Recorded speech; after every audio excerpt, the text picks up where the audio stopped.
Hari kelam pertahanan udara Ukraina terus berlanjut.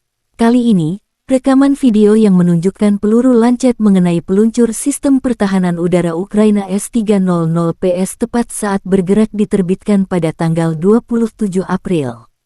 Pasukan payung Rusia membagikan rekaman pertama mengenai penghancuran peluncur sistem pertahanan udara Ukraina S-300 di arah Kherson.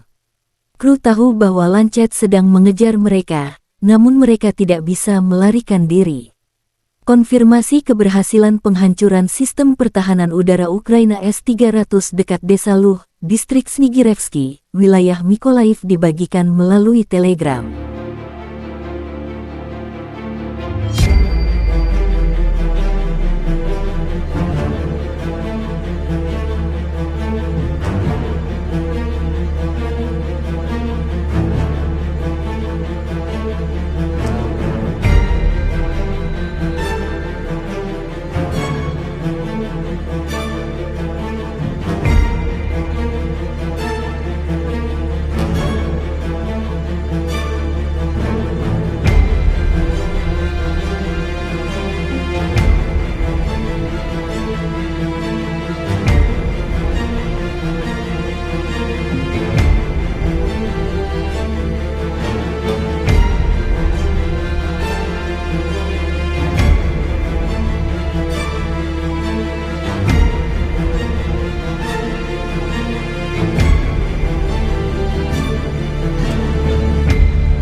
Terima kasih sudah nonton, jangan lupa like, subscribe, dan share ya!